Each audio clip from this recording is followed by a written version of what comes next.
오늘 우리 주신 하나님의 말씀은 마태복음 2장 1절에서 12절의 말씀입니다.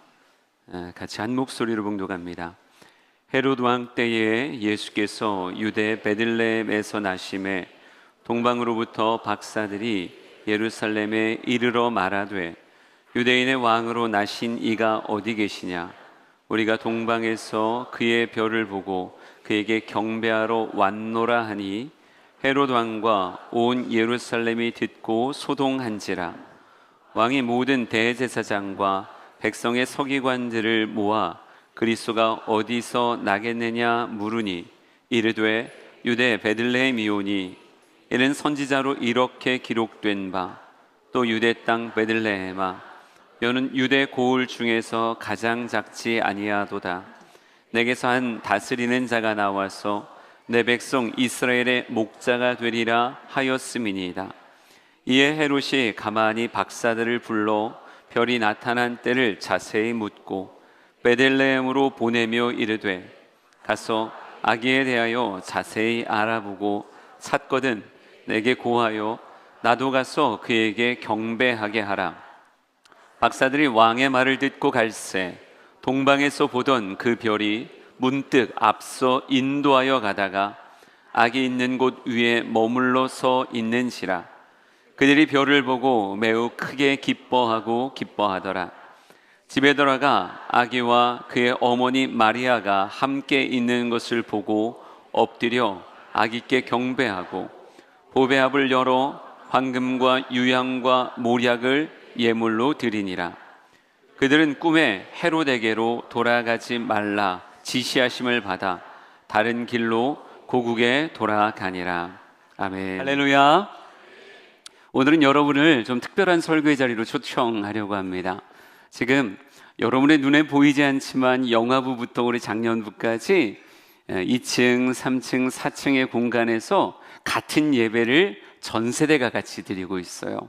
그래서 그냥 저 혼자 설교하는 것보다는 함께 설교하는 게 좋겠다 생각해서 팀 설교를 할 생각입니다. 하나의 주제를 가지고 우리 남자 사역자 전부가 나와서 설교를 하게 될 텐데요.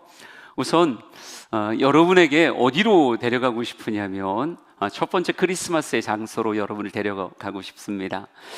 예수님이 이 땅에 오셨을 때 그 의미를 알고 기뻐했던 사람도 있지만 그렇지 않은 채 그저 소동하며 보냈던 그런 사람들도 있었고 때로는 진정한 의미를 모르기에 적대적으로 반응했던 헤롯의 무리도 있었다고 성경은 이야기하고 있습니다. 그 가운데 가장 아름다운 경배의 모습을 주님께 올려드렸던, 알았고 준비했고 그랬기에 가장 아름다운 경배를 드렸던 동방 박사들이 있었다고 성경은 이야기하고 있어요. 저는 우리의 크리스마스가 물론 첫 번째 크리스마스보다는 한참 지난 지금은 2024년의 크리스마스를 보내고 있지만 그래도 그 경배의 모습과 마음만큼은 동방박사의 그 모습 그대로가 우리 안에 있기를 간절히 소망합니다. 그래서 오늘 우리가 함께 팀으로 설교를 나눌 때에 여러분의 마음에 그 장면이 생생하게 보여줬으면 좋겠고요. 그 의미를 오늘날 성도의 삶을 살아가고 있는 우리의 마음에 담아서 우리도 주님의 오심을 진정 기뻐하고 기념하며 영광 돌릴 수 있는 그런 참된 경배자의 모습이 되었으면 좋겠습니다. 우선은 그 현장으로 여러분을 초청할 건데요. 우리 스토리텔러라 그러죠. 그날 무슨 일이 있었는지 성경의 이야기를 쫙 설명해 주실 분을 박수로 모시려고 합니다. 우리 구영우 전사님 앞으로 모실 때 뜨겁게 박수하겠습니다.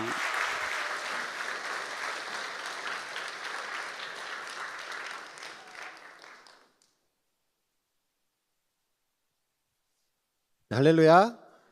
네, 첫 번째 스토리텔러를 맡게 된 아동부를 담당하고 있는 구형우 전도사라고 합니다. 제가 얼마나 떨리는지 아침에 벨트도 못 차고 와서 지금 바지가 막 흘러내리고요. 손에 땀이 지금 어마어마하게 나고 있습니다. 그런데 제가 전할 이야기는 여러분들도 다 잘 알고 있는 한 번쯤 들어보신 이야기고요. 그리고 짧은 이야기니까 제가 생생하게 전하지 못하더라도 여러분들 머릿속으로 따라오시면서 상상하시면서 들었으면 좋겠습니다. 현대 오늘날은 밝은 가로등과 네온 사인들로 밤하늘에 반짝반짝 빛나는 별이 잘 보이지 않죠. 그런데 2000년 전 칠흑 같은 어둠이 쌓여있던 그 고요한 밤에는 밤하늘에 무수한 별들이 반짝반짝 빛나고 있었습니다. 그 별들을 보며 별들의 움직임을 통해 메시지를 해석하려고 했던 동방의 박사들이 있었습니다. 그들은 천문학과 점성술에 능하였고요. 그것이 발달했던 지역에 살고 있었습니다. 그들이 어느 날 한 번도 보지 못했던, 지금까지 나타난 적이 없었던 별 하나가 나타났습니다. 그날은 그들이 예상하지도 못하였고요. 그들이 감히 상상했던 적도 없었던 그 특별한 별이 떠올랐던 것이었습니다. 그 별은 마치 동방 박사들에게 이렇게 메시지를 전하는 것 같았습니다. 저기 저 먼 유대 땅에 왕이 나셨다. 저기 저 먼 유대 땅에 왕이 나셨다. 매일 밤하늘을 보며 별들의 움직임을 보며 그들의 움직임을 통해 메시지를 읽던 그들이 이 메시지를 듣자마자 그들은 그곳으로 가길 결단했습니다. 얼마나 강력한 메시지였을까요? 매일 밤하늘을 보던 그들이 저 별은 우리가 그곳으로 가야만 된다고 말하고 있는 것 같아. 그곳에 무언가 특별한 것이 기다리고 있는 것만 같아 라고 생각했겠죠. 그들은 말과 낙타를 타고 황량한 사막을 건너 그곳으로 가기 시작했습니다. 낮에는 뜨겁고 따가운 햇살이 그들을 괴롭혔고요.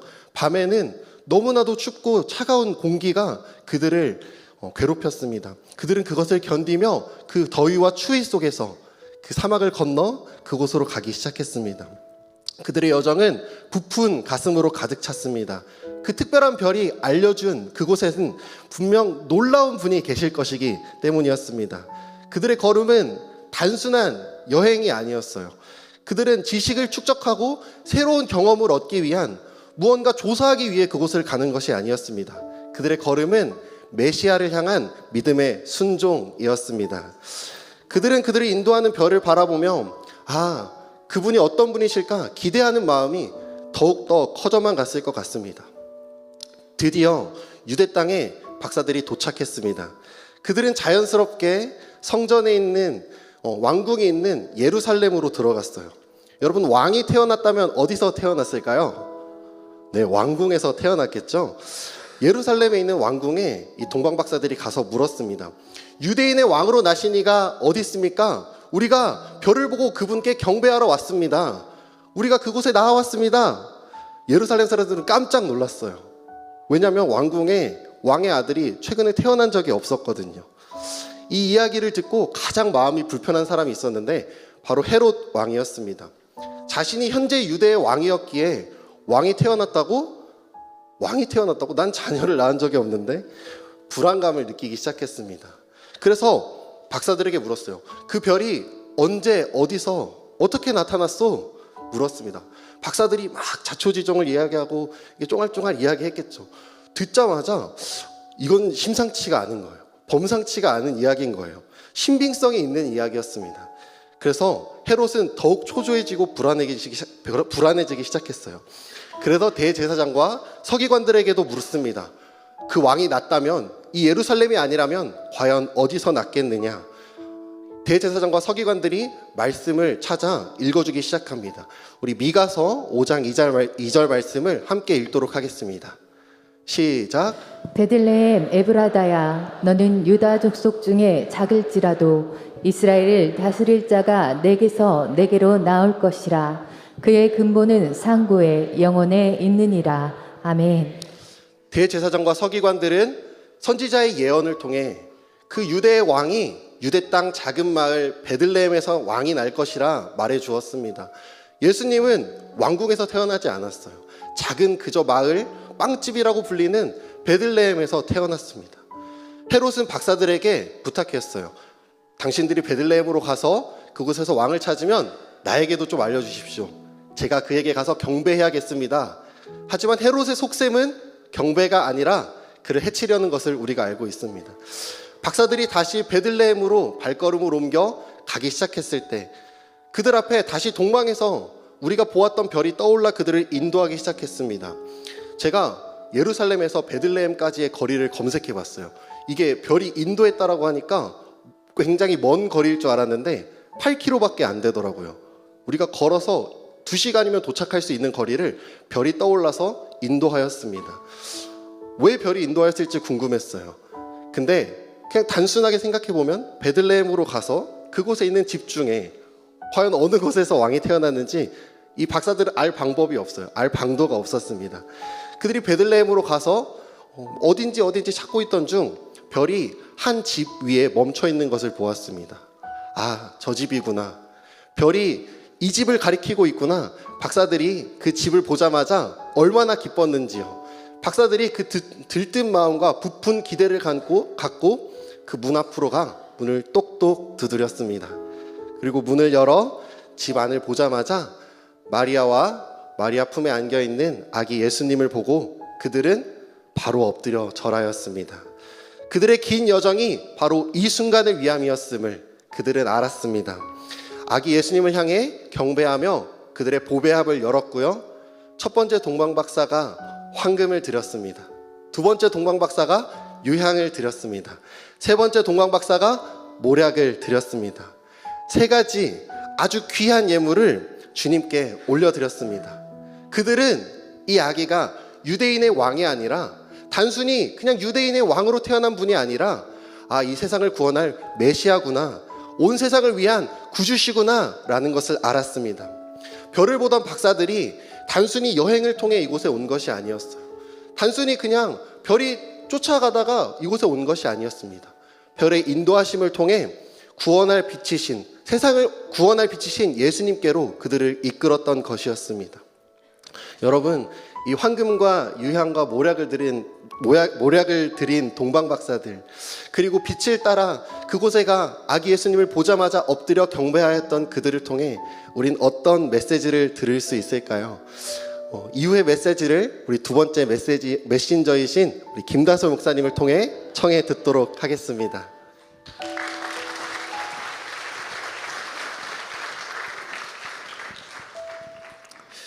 할렐루야. 궁금하시죠, 여러분?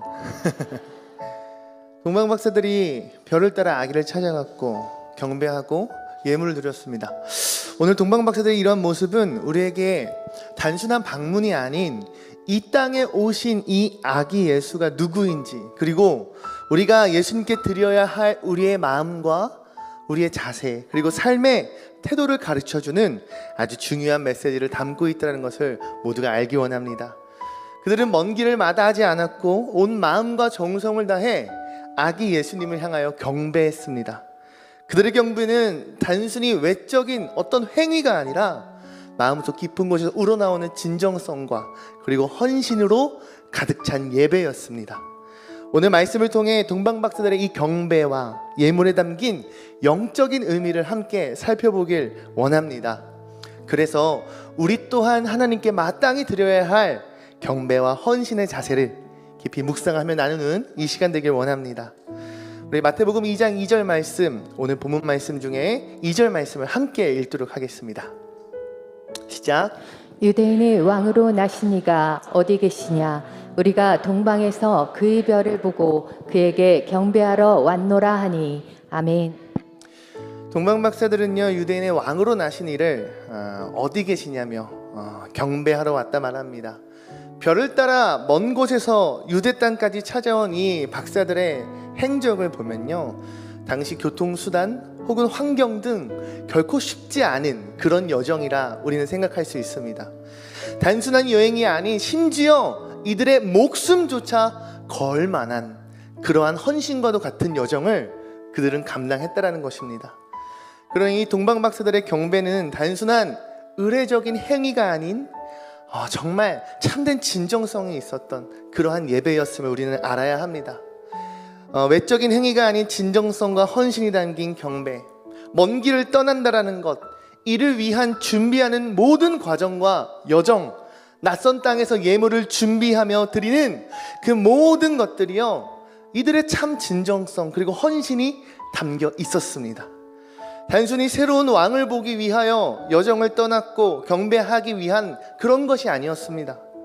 이와 같은 모습은요, 오늘날 이 자리에서 하나님 앞에 예배를 드리는 우리 모두가 가져야 하는 자세인 줄로 믿습니다.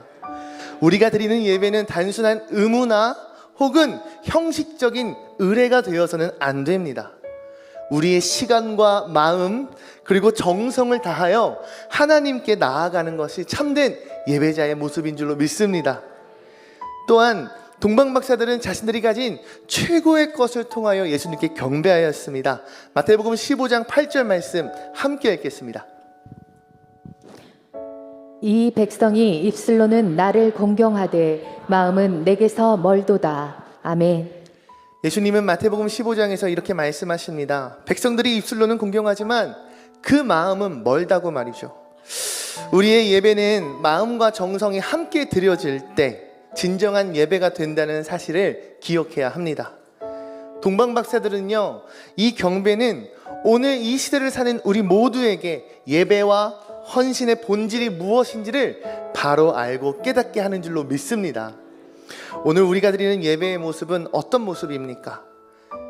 예배를 단순히 주일에 한 번 참석하는 의례적인 행사로 생각하고 있지는 않았습니까? 우리는 우리의 삶, 우리의 신앙을 돌아보며 점검해야 합니다. 사랑하는 우리 주양교회 모든 성도들의 예배가 동방박사의 그들이 보여준 이 진정성과 헌신이 담겨있는 예배의 모습이 되기를 주님의 이름으로 축복합니다. 그렇다면 더 나아가 이 동방의 박사들이 주님께 드렸던 이 예물에는 어떤 의미가 담겨 있을까요? 마태복음 2장 11절 말씀 함께 읽기 원합니다. 집에 들어가 아기와 그의 어머니 마리아가 함께 있는 것을 보고 엎드려 아기께 경배하고 보배압을 열어 황금과 유향과 모략을 예물로 드리니라. 아멘.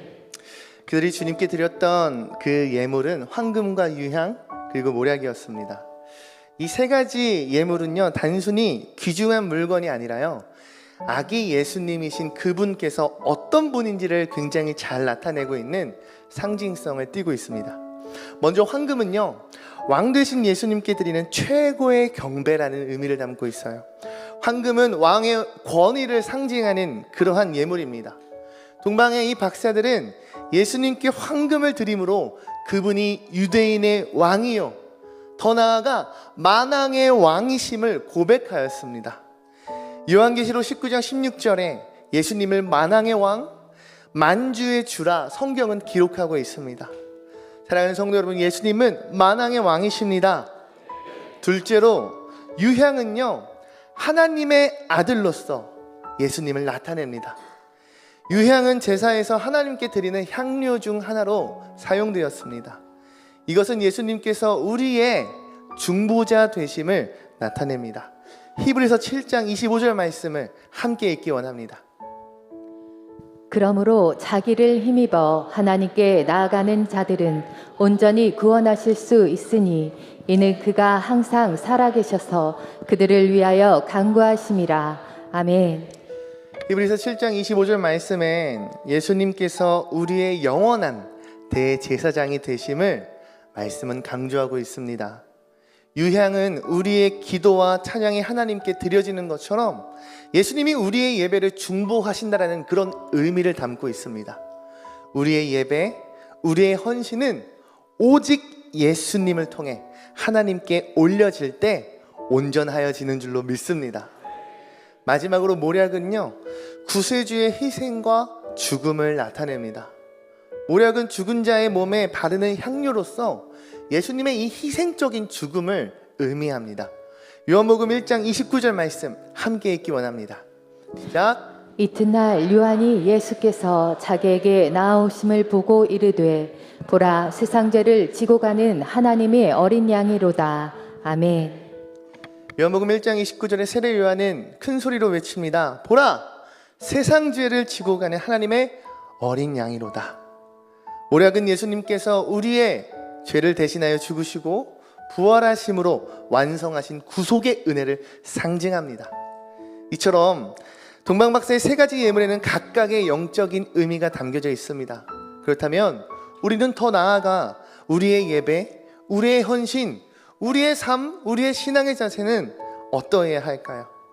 동방박사의 이 세 가지 예물을 이렇게 표현할 수 있지 않은가 싶습니다. 첫째로 황금은 하나님께 드리는 우리의 최고의 헌신입니다. 우리는 나의 진정한 왕이신 하나님을 향해 나의 최고의 헌신을 드릴 줄 아는 예배자가 되어야 할 것입니다. 그런 저와 여러분들이 되길 주님의 이름으로 축복합니다. 둘째로 유향은요, 우리의 기도와 찬양이 하나님께 올려지는 우리의 거룩한 삶이라고 이야기하고 싶습니다. 거룩은 온전한 하나님의 성품이기에 오직 예수님을 담는 우리가 될 때 이 거룩한 삶을 살아가는 우리들의 모습이 될 수 있지 않을까요? 마지막으로 모략은 예수님의 희생을 기억하며 감사로 드리는 예배라 말할 수 있지 않은가 싶습니다. 우리의 예배에는 하나님께서 허락하신 은혜와 사랑을 늘 기억하며 마땅히 하나님께 감사해야 할 줄 아는 줄 믿습니다. 우리의 입술을 통한 우리의 마음을 향한 그 감사 가운데 하나님께서 더욱더 풍성한 은혜를 허락하여 주실 줄 믿습니다. 마지막으로 로마서 12장 1절 말씀을 함께 큰 목소리로 읽기 원합니다. 시작! 그러므로 형제들아 내가 하나님의 모든 자비하심으로 너희를 권하노니 너희 몸을 하나님이 기뻐하시는 거룩한 산제물로 드리라.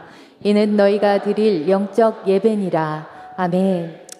성경은 우리에게 말씀합니다. 너희 몸을 하나님이 기뻐하시는 거룩한 산제물로 드리라 말이죠. 이것은 너희가 드릴 영적 예배이기 때문에 할렐루야. 이 말씀처럼 한 걸음 더 나아가 우리의 삶 전체가 하나님께 드려지는 그러한 거룩한 예배가 되길 소망합니다. 오늘 우리가 드리는 이 예배에는 진정한 헌신 그리고 우리의 진정성이 담겨져 있는지 돌아보며 점검하는 더 나아가 우리의 그 믿음의 한 발자국을 더 나아갈 수 있는 내디딜 수 있는 그런 시간 되길 소망합니다. 우리의 모든 찬양과 우리의 모든 예배가 황금과 유약 그리고 몰약과 같이 하나님께 드리기에 거룩하고 합당한 그러한 예배자가 되기를 주님의 이름으로 축복합니다. 오늘 본문 말씀의 후반절에는 아기 예수님께 예물을 드린 이후에 동방박사들의 모습이 기록되어져 있습니다. 아기 예수님을 경배한 이후에 그들에게 펼쳐진 일들을 통해 우리는 어떠한 영적인 교훈을 얻을 수 있을까요? 마지막으로 오한별 목사님께서 나오셔서 귀한 말씀 전해주시겠습니다.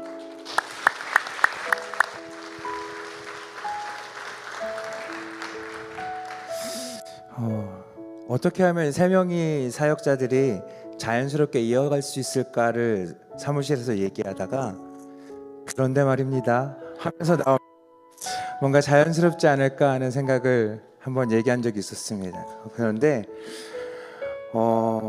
안 떨릴 줄 알았는데 떨리는 건 그런 것 같습니다. 그렇습니다. 처음에 우리가 함께 나누었던 모든 이야기들을 같이 마음 가운데 새기면서 이 동방박사 이야기가 경배와 또 예배의 여정일 뿐만 아니라 순종의 변화의 이야기가 그 안에 담겨져 있다라는 것을 오늘 마지막으로 나누고 싶습니다. 오늘 이야기는 그냥 그들이 단순히 아기 예수께 나와 경배하고 돌아간 것만 이야기하고 있지 않습니다.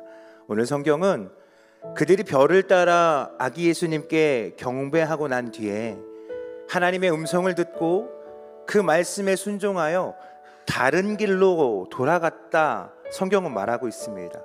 저는 오늘 이 말씀으로 함께 마지막을 좀 나누고 싶습니다. 12절 말씀에 보면 그들은 꿈에 헤로데게로 돌아가지 말라 지시하심을 받아 다른 길로 고국에 돌아갔다 말합니다. 꿈에서 헤로데게로 돌아가지 말라는 하나님의 지시를 받았어요. 그랬는데 그것은 그들이 가려고 했었던 다른 길이었습니다. 근데 중요한 건 그들은 그 하나님의 지시에 하나님의 말씀에 순종으로 그 다른 길로 돌아갔다라는 것입니다. 8절을 보면 헤롯 왕은 그들을 보낼 때 아기를 진짜 찾는다면 나에게 알려줄 것이라는 것을 당부했습니다. 왕이 당부입니다. 그런데 박사들은 이 헤롯 왕의 이러한 요청을 받았음에도 불구하고 하나님의 말씀에 하나님의 경고를 듣고 순종하기 시작합니다. 여러분, 이건 결코 쉬운 일이 아니더라고요. 당시에 헤롯은 폭군으로 유명했고 자신의 왕권이 위협받는다고 느껴지면 누구든지 제거했던 매우 잔인했던 인물 중에 하나였습니다. 만약 헤롯이 박사드리아니를 알았다고 한다면 어쩌면 심각한 위협이 그들에게 처해질 수 있었던 상황이었습니다. 그런데 여러분, 그들은 두려움보다 그들은 하나님의 말씀에 대한 그 신뢰를 선택했습니다. 오늘 이것을 우리가 아주 매우 중요한 메시지로 우리의 마음 가운데 새기는 시간이 되어지기를 바랍니다. 하나님은 지금도 우리에게 말씀하십니다. 때로는 성경을 통해서, 때로는 우리의 예배를 통해서, 때로는 우리가 기도할 때, 때로는 우리가 찬양할 때, 어떤 사람과 어떤 상황을 통해서 하나님은 여전히 우리에게 말씀하십니다. 그러나 그 말씀이 종종 나의 계획과 내가 생각했던 길과 그 상황에 부딪힐 때가 너무 많습니다. 다른 길입니다. 때론 하나님의 지시를 따르는 것이 내가 손해봐야 될 것만 같은 느낌이 우리에게 몰려올 때가 있습니다. 다른 길 같습니다.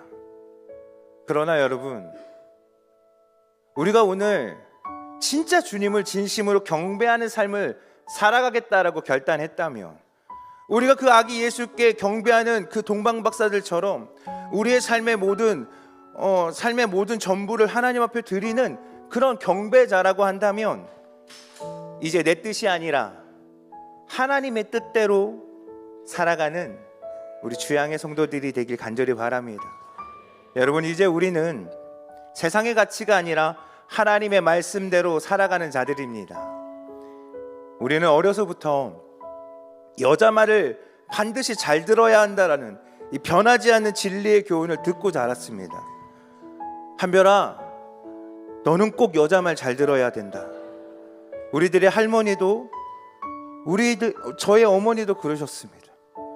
근데 여러분, 사실 이 말을 잘 묵상해 보면 이 말 안에 숨겨진 뜻이 너는 네 헤레비처럼, 너는 네 애비처럼 아내 말 안 들으면 안 된다라는 걸로 들렸습니다. 여러분이 인생을 살면서 새 여자의 말을 들어야 된다라고 말하죠. 어머니, 아내, 내비게이션. 여러분, 어렸을 때는 어머니의 말씀을 잘 들어야 되고요, 커서는 아내님의 말씀을 잘 들어야 되고요, 운전할 때는 내비게이션의 말을 잘 들어야 됩니다. 여러분, 말 잘 듣고 계십니까?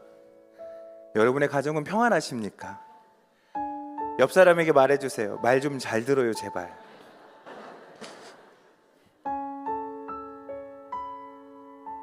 여러분, 나를 위해 이 땅에 오신 주님을 경배하는 우리라고 한다면, 이제 하나님의 말씀을 듣고 순종해야 하는 길로, 그 오직 한 길로 가는 우리 주양의 성도들이 되길 소망합니다.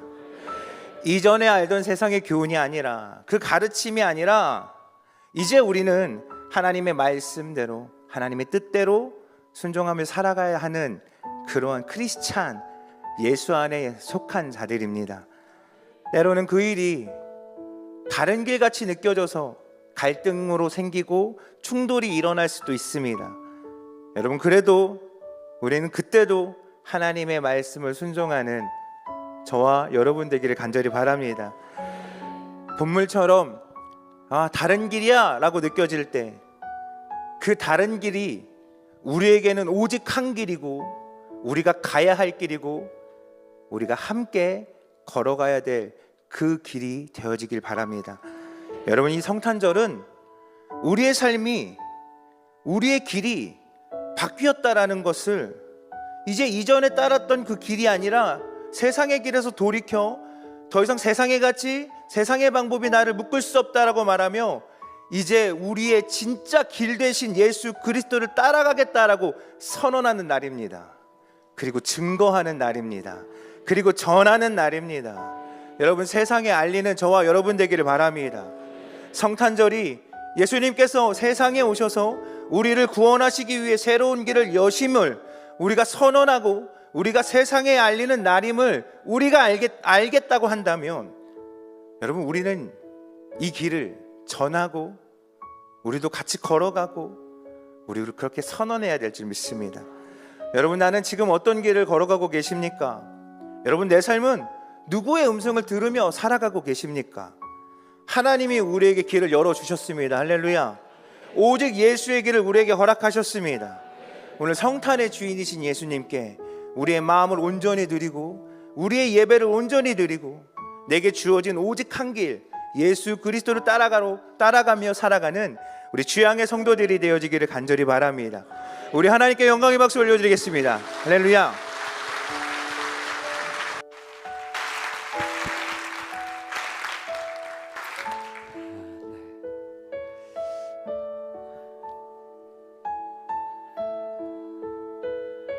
우리의 예배가 과연 어떤 모습인지, 우리에게 왕으로 오신 그 예수 그리스도 앞에 진심으로 경배하고 있는지, 나의 예배 안에 황금 유향 모략이 담겨 있는지 돌아보시며 가장 잘 준비된 내 정성을 나의 왕에게 표현할 수 있는 여러분 되셨으면 좋겠고요.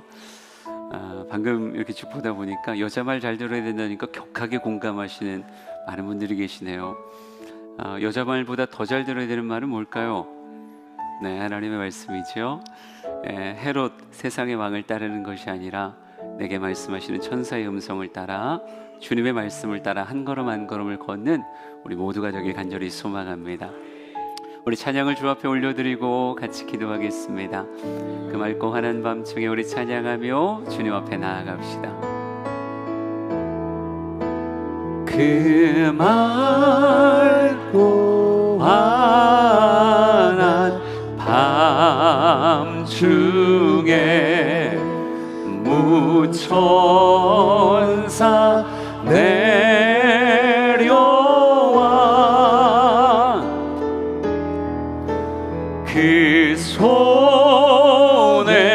비파 들고서 다 찬송하기를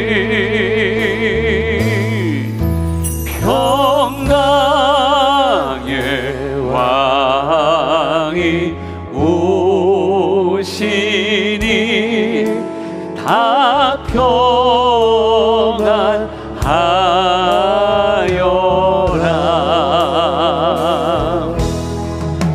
그 소란하던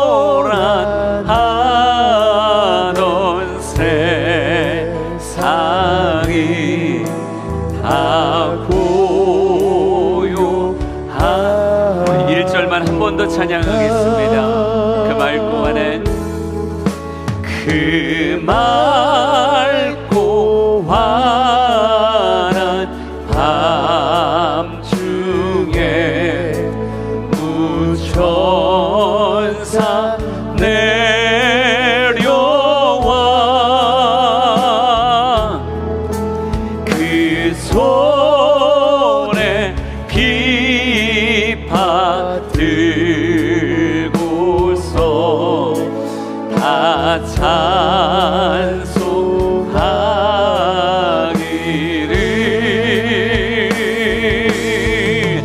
평강의 왕이 오시니 다 평안하여라.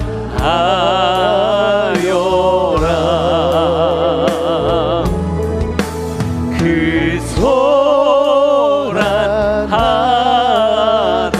세상이 다 고요하도다.